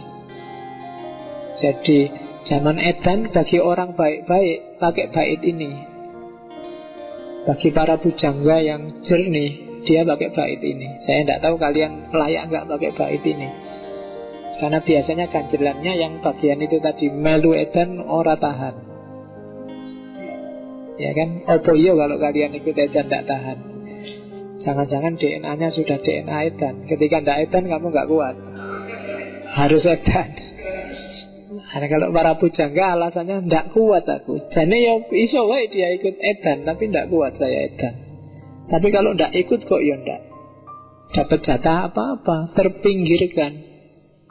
Tapi sudahlah, ikut sesuai kehendaknya Allah. Karena sesuai kehendaknya Allah itu, seuntung apapun orang yang edan, pasti lebih untung orang yang ingat dan waspada. Itu penjelasannya panjang lebar di banyak buku ada. Kontekstualkan dengan hidupmu sehari-hari. Jadi enak-enaknya kamu nakal ngedan, lebih enak kalau kamu ingat dan waspada. Oke, terus ini nasihatnya. Gimana sih kalau di zaman edan itu? Ini sebenarnya bukan terusannya, tak potong-potong baitnya, tak ambil yang pas. Sak kadare linakonan mung tumindak moro ati anggretan dadi perkara. Karono riwayat muni ikhtiariku yekti pamilihin reh rahayu sinambi budidaya kanthi awas lan eling kanthi kaesti antuo parmaning sukmo. Lah terus kalau zaman rusak kayak gini kita harus gimana? Diem aja, pasif, ngelawan juga mesti kalah, kita kalah power. Katanya Robo Wasito, ya sudahlah, jalani saja sekedarnya, saisamu, sak mampumu. Sekedar menghibur hati, menjalankan tanggung jawab, asal tidak menimbulkan persoalan. Lakukan aja sejauh yang jadi tugasmu. Jangan aneh-aneh. Karena ada riwayat mengatakan ikhtiar itu wajib. Jangan diem aja, kamu juga harus kerja. Yang PNS, yang mahasiswa, apalagi mahasiswa negeri, kalau dipikir-pikir kan mahasiswa negeri itu disubsidi oleh pemerintah. Subsidi pemerintah itu dari pajaknya rakyat sengsara, dan itu sudah mungkin dikorupsi di mana-mana, dipotong, disunati di mana-mana. Kita ada dalam sistem yang rusak inilah. Terus piye? Apa ndak kuliah aja? Apa ndak usah kerja aja? Susah aku ndak boleh jadi dosen aja misalnya. Terus mau ngapain? Katanya Rongga Warsito, ya sudahlah, jalani aja kewajibanmu apa adanya, asal jangan bikin yang aneh-aneh yang nambah persoalan. Ikhtiar itu wajib, namun juga harus milih jalan yang baik. Kamu juga jangan ikut ngedan dan ikut rusak. Sambil berupaya, tapi juga harus awas dan waspada. Jangan sampai ikut tenggelam dalam arus keedanan tadi. Kuncinya di situ. Jangan pasif, tapi juga jangan ikut edan. Lakukan tugasmu. Mahasiswa tugasnya belajar, ya belajar yang baik. Yang dosen ngajar sesuai kapasitasnya. Jangan ikut-ikutan edan, sehingga akhirnya kita bisa dapat berkah dari Allah. Itu serat Kolotidho. Ini sama, serat Sabto Jati, isinya mirip. Zaman rusak. Jadi bagi yang bijaksana sangat gelisah dalam hidupnya. Kalau dia meniru, hidupnya menderita. Kalau tidak meniru, hidupnya menderita. Kalau meniru, hidupnya akan hina. Hitungan saya 4 apa 5 seratnya Ronggo Warsito itu mengeluhkan zamannya. Karena dia ngalami ketika mulai Pakubuwono kerjasama dengan Belanda dan rakyat yang sengsara. Dan mungkin karena gayanya ini nanti dia termasuk yang diincar oleh Belanda. Oke. Ada solusi lagi dari Ronggowarsito. Kapan sih zaman ini selesai? Waluyone benjing yang wis ono wiku, memuji ngesti sawiji sabuk lebu lir majnun, galibetan tudang tuding anacahaken sakehing wong. Selesainya zaman itu besok kalau muncul wiku yang memuji ngesti sawiji, bersabuk debu seperti orang gila, hilir mudik menunjuk sana sini, menghitung banyak orang. Ini isyarat zaman rusak ini akan selesai kalau ada wiku. Wiku itu di Indonesia kadang diterjemahkan pendeta, tapi sebenarnya maksudnya biksu. Biksu itu secara letterlock artinya orang yang sudah tidak terikat lagi sama dunia.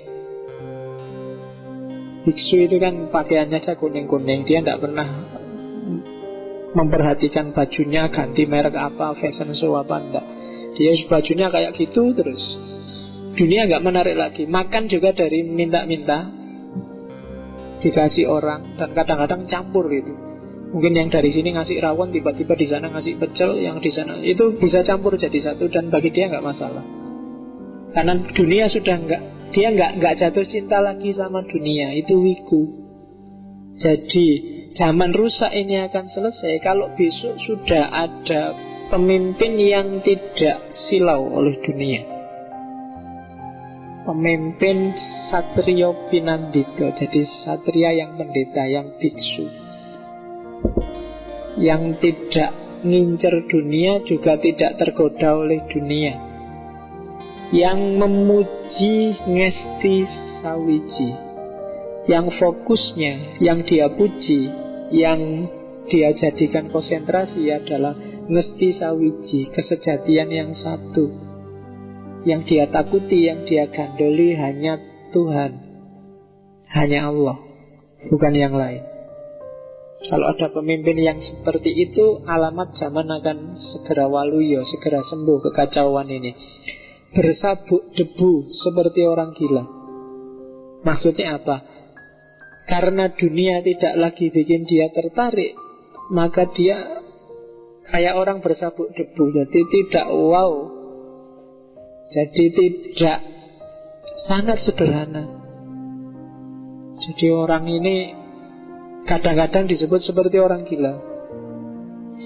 Jadi harusnya presiden itu jas-jasan, pakai dasi, wangi-wangian, gayanya kayak orang kaya, pesawatnya, mobilnya merek apa, tapi dia sudah nggak kepincut sama itu semua. Sederhana. Dia orang yang sudah tersadarkan, tercerahkan, makom spiritualnya tinggi. Hilir mudik menunjuk sana sini, menghitung banyak orang.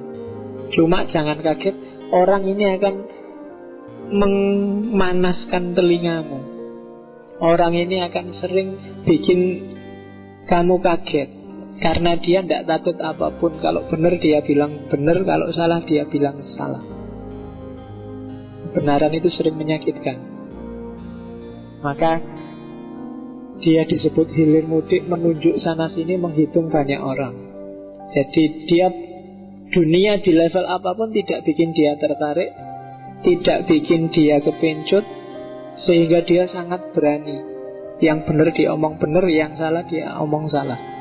Dan itu menyakitkan telinga. Dianggap orang gila. Jadi katanya Ronggowarsito, besok kalau ada wiku memuji ngesti sawiji, sabuk lebu lir majnun, galibetan tudang tuding anacahaken sakehing wong, maka berharaplah zaman akan segera cerah lagi. Terus tak sambung dengan serat Sabdotomo, tak ambil satu bait aja, sebenarnya agak panjang, untuk mengingatkan kita bahwa lengkungan kalunganing kaluwung, prabonira kuning abang biru, sumurupa iku mung soroting warih. Wewarahe para rasul dudu jatining hyang manon. Jangan ketipu di zaman kala tidha kala bendu itu, lengkungan warna-warni pelangi yang berwarna kuning, merah, biru hanyalah cahaya pantulan air. Menurut Rasul, bukanlah Tuhan yang sebenarnya. Jadi mungkin banyak sekali kebenaran yang ditawarkan padamu. Ada yang warnanya biru, warnanya kuning, warnanya merah. Jangan berhenti di situ, karena itu hanya pantulannya. Carilah air yang sejati. Jangan gampang ketipu oleh tampilan, oleh pencitraan, oleh gaya, oleh fashion. Karena itu hanya pantulannya saja. Carilah kesejatian. Itu Serat Sabdotomo. Dan sebagaimana katanya Rasul, semua yang palsu itu bukan Tuhan yang sebenarnya. Tuhan yang sebenarnya ada dalam kesejatian. Itu Serat Sabdotomo. Joko Lodang, saya tidak tahu istilahnya khas ya. Kenapa Ronggo Warsito pakai istilah Joko Lodang? Karena manusia yang tercerahkan, manusia yang mengalami puncak pengalaman mistik itu adalah seorang yang Joko dan Lodang. Joko itu kan berarti masih ting-ting, masih murni, masih jernih. Dan Lodang, dia santai, tidak kesusu-susu, nggak dipepet-pepet oleh dunia, longgar dia. Cirinya orang yang belum selesai itu dia marah-marah terus, kesusu-susu terus, bingung terus. Tapi kalau sudah Joko Lodang, kamu jernih dan santai, itu berarti kamu sudah selesai dengan dirimu sendiri. Jadi di syairnya Joko Lodang gumandul, praptaning ngetengkrang sruwuwus, eling-eling pasti karsaning hyang wiji, gunung mendak jurang merenjul, ingusir projo prangkasor. Jadi Joko Lodang datang berayun di antara pohon-pohon. Jadi karena dia sudah santai, ya nongkrong di atas pohon, tidak masalah, ngerokok-ngerokok, ngopi-ngopi santai, dia sudah selesai, sudah tercerahkan. Kemudian duduk tanpa sopan, dia tidak terikat lagi oleh tradisi, tata adat yang tidak hakiki. Maka digambarkan duduk, tidak usah mikir kesopanan, dan berkata dengan keras. Dia mengingatkan orang-orang, ingat-ingatlah, sudah jadi kehendak Tuhan, besok gunung-gunung tinggi akan merendah, jurang yang curam akan muncul. Kalau bahasa Jawa ini namanya wolak waliing zaman. Zaman akan kebalik-balik. Gunung yang harusnya muncul, dia malah ambles. Jurang yang harusnya di bawah, dia malah muncul.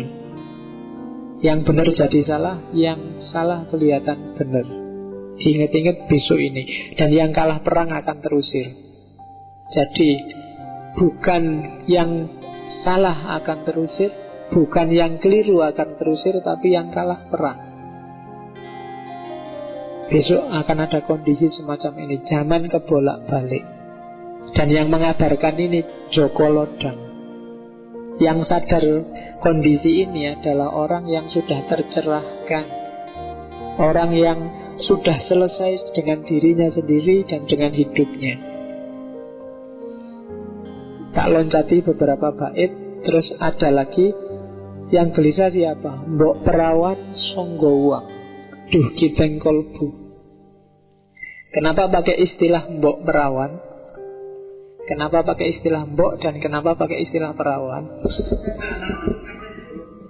Perawan sama kayak Joko tadi, ada kemurnian, ada kejernihan di situ. Kenapa mbok? Mbok itu kan semacam kakang atau kakak atau ibu yang perempuan. Kenapa kakak dan ibu yang perempuan? Karena dalam mbok ada jiwa ngayomi, ada jiwa sayang, ada keibuan yang bisa mengasuh. Ketika Joko Lodang menceritakan besok zaman akan kebolak-balik, kacau dan rusak, yang gelisah pertama-tama adalah Mbok Perawan. Mereka yang punya kepedulian, punya jiwa momong terhadap lingkungan sekitarnya, yang perawan, yang pikirannya jernih, yang tidak ditunggangi oleh aliran mazhab apapun. Mbok Perawan bersedih hati. Cuma kemudian Joko Lodang nabdo malih, Joko Lodang berkata lagi, namun ketahuilah bahwa ada hukum sebab musabab, kepastian yang bisa dibaca. Usahakanlah supaya segera terjadi. Jadi hidup ini ada sunnatullahnya. Siapa menabur, dia akan menanam. Solusinya biar wolak-walik yang zaman itu segera selesai, taburlah yang baik-baik sekarang. Tidak usah nunggu besok, tidak usah kesuwen diskusinya. Sekarang selesaikan itu, besok kita akan panen yang baik. Kalau kita nggak segera menanam sekarang, kita masih gegeran sendiri, saling caci antar kita sendiri sekarang, tidak akan ada panen besok. Maka sekaranglah, itu hukum sebab musabab. Hidup ada sebab akibatnya. Kalau kamu tidak rajin sekarang, pintermu ya tidak besok. Jadi kalau ingin besok pinter, sekarang rajinlah, tekunlah belajar, besok kamu akan pinter. Itu sebab akibat. Kalau ingin Indonesia ini beres segala urusannya besok, kita semua harus tirakat sekarang. Kalau kita menunda-nunda tirakat, semua nyari enaknya sendiri, senangnya sendiri, ya zaman kalau tidur, wolak-walik yang zaman tidak akan selesai.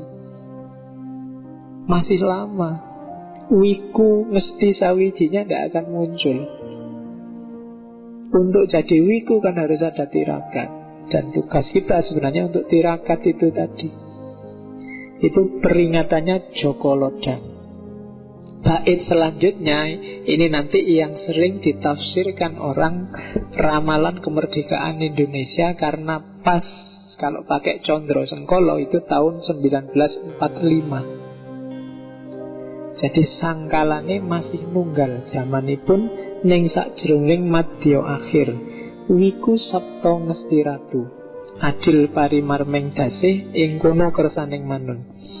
Kapan era sebab akibat itu selesai? Zamannya masih sama, jangan khawatir. Pada akhir pertengahan zaman, Wiku Sabto Ngesti Ratu, Wiku 7 Sabto 7 Ngesti 8 Ratu 1. Jadi tahun Jawa 1877. Itu kalau dikonversi tahun Saka 1887 itu sama dengan tahun 1945. Pas. Akan ada keadilan antara sesama manusia. Itu sudah menjadi kehendak Tuhan. Ini yang saya bilang dahsyatnya Ronggo Warsito. Nasihat ini bisa berlaku segala zaman, tapi dia bisa menyisipkan salah satu fase yang menunjukkan bahwa yang dia omongkan benar, yaitu 1945. Jadi itu yang tadi contohnya, contoh Condro Sengkolo. Di banyak puisinya, di banyak syairnya, seratnya nanti semacam ini. Terus ini nasihat untuk anak-anak muda. Serat Wedarogo. Sengaja tadi yang Hidayat Jati saya singkirkan ke belakang, harusnya di depan, tapi agak berat. Nanti kita baca aja, penjelasannya belakangan. Tapi yang Wedarogo lebih penting. Ini Wedarogo itu nanti ada untuk orang-orang tua, ada yang untuk anak-anak muda. Saya ambil yang untuk anak-anak muda aja, karena yang di sini ngumpul teman-teman masih muda, kecuali yang wajahnya agak tua. Kan ada kan yang masih muda wajah tua. Mangkene patrapipun wiwit anem amandeka laku, mengurangi pangan turu sakwatawis amekak hawa nepsu dasarono andap asor. Jadi laku kita kalau besok ingin mensukseskan sebab akibat yang baik tadi, katanya Ronggo Warsito, makanya yang tepat sejak muda saatnya untuk lelaku, mengurangi makan tidur sementara, menahan hawa nafsu dengan didasari sifat sopan santun. Nah ini yang berat. Jadi tirakat kita yang pertama, ayo laku, jangan boros makan, jangan boros tidur. Sementara tidak apa-apa, tirakat itu kan sementara. Kalau sudah buka puasa kan sudah boleh makan, sudah boleh tidur. Cuma jangan banyak-banyak, makan sekadarnya saja. Lapar ya makan, sebelum kenyang sudah berhenti. Itu mengurangi makan, bukan menghilangkan makan. Mengurangi tidur. Yo, untuk yang lebih bermanfaat. Jadi tidurnya dikurangi untuk belajar, tidurnya dikurangi untuk tahajud, untuk sholat malam, bukan untuk nonton sepak bola. Ya, kalau pas ada siaran langsung UCL, kalian mesti tirakatan kan? Cuma bukan itu maksudnya Ronggo Warsito. Jadi ngurangi makan, ngurangi tidur sementara, tenang aja. Dan menahan hawa nafsu. Yang muda-muda, yang berat sebenarnya mungkin nahan hawa nafsu ini. Kalau mengurangi makan kan sebenarnya gampang. Akhir bulan pasti kalian makannya agak kurang, duitnya seragam entek. Tapi nahan hawa nafsu ini yang agak berat. Tadi ada 4 jenis nafsu, nafsu al-lawamah, nafsu sufiyah, macam-macam itu kan harus latihan. Yang namanya latihan kadang gagal, kadang sukses. Tapi semakin sering latihan, semakin mudah dilakukan. Jadi hawa nafsumu itu kayak binatang peliharaan. Kalau dilatih terus menerus ya dia akan jinak. Tapi setelah dilatih lama, dicuekin lama, dia bisa liar lagi. Harus kalian yang mengendalikan. Jadi kalau itu binatang ya, kalau itu kuda ya kalian yang ada di atasnya, bukan kudanya di atas kalian. Kalau kudanya di atas kalian gawat. Ya, jadi kalian yang harus di atas kudanya. Kalian yang pegang tali kendalinya. Jangan kudanya yang ngasih kendali di lehermu. Jadi tahanlah hawa nafsu. Apalagi yang muda-muda. Nafsu itu bisa disublimasi kok. Energi untuk itu bisa dialihkan ke yang lain. Makanya Nabi kalau sedang kesana terus nafsumu, sibukkan dirimu. Atau kalau Nabi ya puasalah. Fa'alaihi bisawm. Ya. Jangan sering-sering ke kamar mandi. Ya itu bukan nafsu, itu melampiaskan nafsu. Ditahan lah ya, jangan dilatih yang gitu. Terus sopan santun, andab asor. Ini yang anak muda kadang agak susah. Berat memang, apalagi anak sekarang kan dia, itu tradisi Pak, adat Pak. Itu feodal Pak, kan mesti kamu gitu. Enggak, itu dalam rangka menertibkan diri. Enggak gampang loh menaklukkan diri itu. Antara lain andab asor itu tadi. Sama yang tua cium tangan, kalau jalan menunduk, kalau ngomong enggak boleh ndangak. Itu sebenarnya trik-triknya orang Jawa, etiket Jawa untuk biar orang mudah menaklukkan dirinya sendiri. Orang itu paling gampang kalau disuruh sombong. Kalau disuruh merendah itu yang berat. Maka orang Jawa mengajarkan tata krama sopan santun, merendahkan diri. Terus anak muda jangan sampai nganggur, katanya Ronggo Warsito. Tinimbang lan angin nganggur, boyo becik ipil-ipil kaweruh, angger datan ewan panasaten sayekti, kawidyane wuwuh-wuwuh wekasan kasub kinaut. Daripada nganggur, lebih baik nyicil nyari ilmu. Asalkan tidak malu diberi nasihat sejati, hingga penuh ilmu, akhirnya nanti berguna. Jadi kalau kalian sedang off, merasa bete, pingin ngapain daripada nganggur, nyicillah ilmu. Di sekelilingmu semuanya pelajaran. Baik ada yang tertulis, ada yang tergelar. Terus tambah ilmumu. Jangan malu kalau diberi nasihat, baik oleh tulisan, oleh lingkungan, maupun oleh orang yang lebih pandai. Sampai kamu penuh, akhirnya nanti berguna. Jangan khawatir. Jadi mumpung masih muda, nyicil ipil-ipil kaweruh. Nah, besok kalau kalian punya kelompok diskusi, Nggak usah dikasih nama bagus-bagus, kasih nama Ipil-Ipil Kaweruh. Nggak apa-apa, itu khas Jawa. Jadi kita bikin kelompok diskusi yang namanya Ipil-Ipil Kaweruh. Nah, jadi nyicil-nyicil, ngupil-ngupil pengetahuan. Jadi dikit-dikit nggak apa-apa. Kalau banyak kamu ngeblak nanti. Sidik-sidik, nanti paham. Lama-lama ngumpul. Ilmu itu kan karakternya semacam itu. Kalau kalian nafsunya besar, pingin pinter, dadak, terus beli buku besar-besar, percayalah buku itu tidak kamu baca. Iya, wis toh. Paling kamu bolak-balik tok terus taruh, terus tidur. Iya. Jadi baca kayak gini, akhirnya bukunya yang baca kamu tidur. Bukan kamu yang baca buku. Oke. Jadi terus nasihatnya lagi oleh Ronggo Warsito, lamun wis sarwa putus kapinteran sinempen ing pungkur, dan seterusnya. Jika sudah memiliki kepandaian, simpanlah kepandaian itu. Jangan sombong, jangan kemenyek. Kalau bahasa di tempat saya kemenyek. Kemenyek itu kemaki, melete. Ya, bahasa-bahasa itulah. Ya, jadi justru cirinya orang pinter itu ketika dia tidak pamer pengetahuannya. Semakin orang suka pamer, itu semakin menunjukkan bahwa dia dangkal.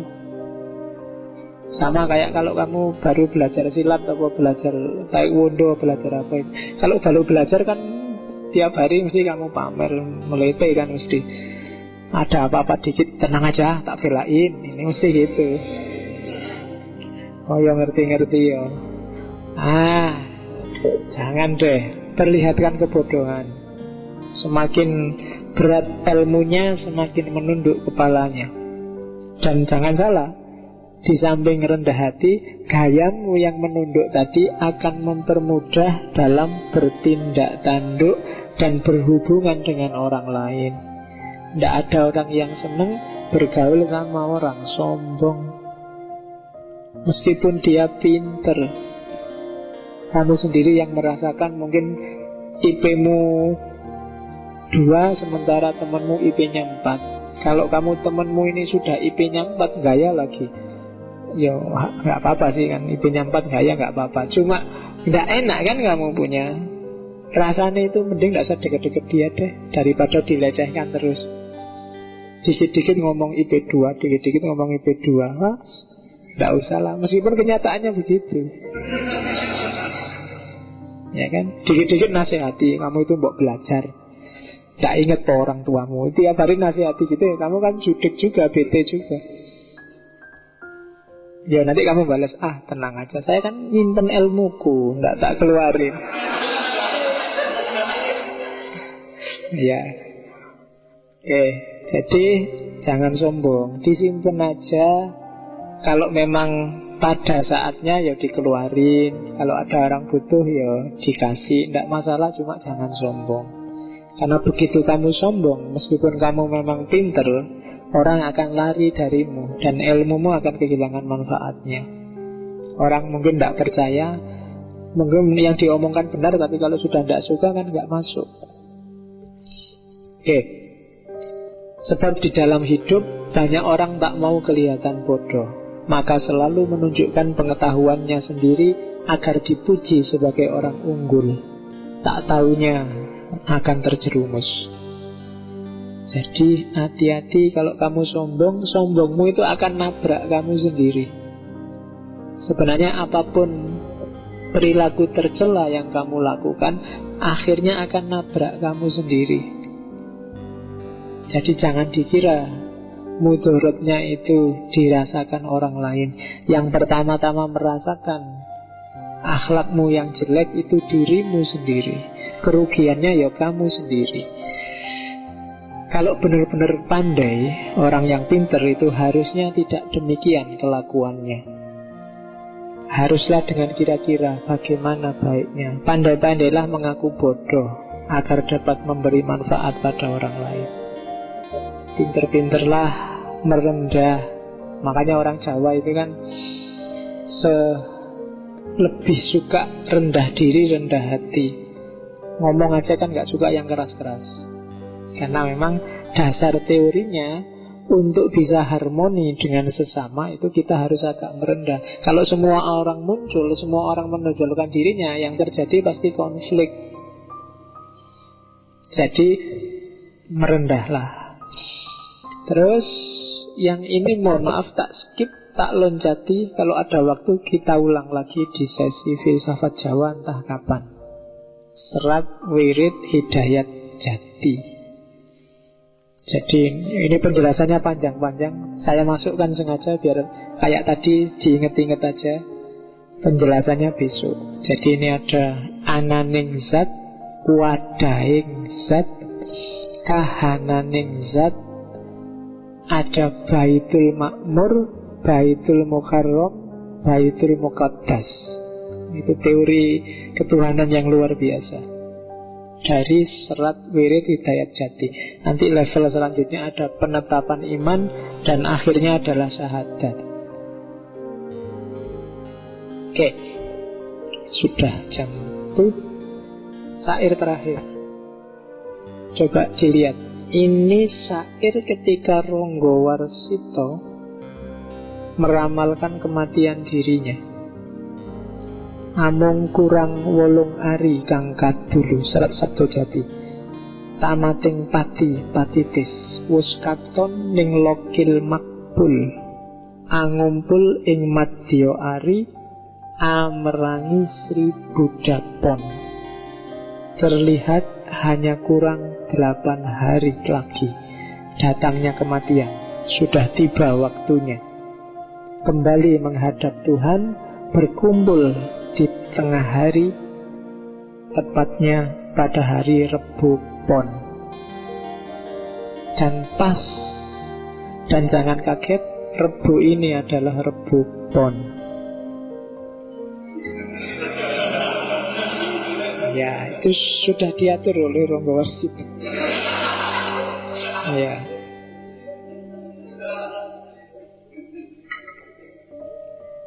Jadi ini dalam rangka haulnya Ronggo Warsito, kita ngaji tentang Ronggo Warsito. Jadi waktunya pas. Ini nggak secara sengaja. Jangan khawatir, ada sebab musabab. Apa-apa ada timbal baliknya. Kalau kita niat, semangat, pada saatnya akan ada banyak kebetulan-kebetulan yang menyenangkan. Termasuk Rebu Pon. Oke, sudah hampir jam 10. Kita tutup dengan doanya Ronggo Warsito ya. Itu yang tak sebut tadi, Sandi Asmo. Coba dicek di kalimat terakhir. Borong anggo sakwargo Mesi Martoyo. Ya, Mesi Martoyo itu jiwa raga surga yang abadi. Ronggo Warsito, itu namanya Sandi Asmo. Oke.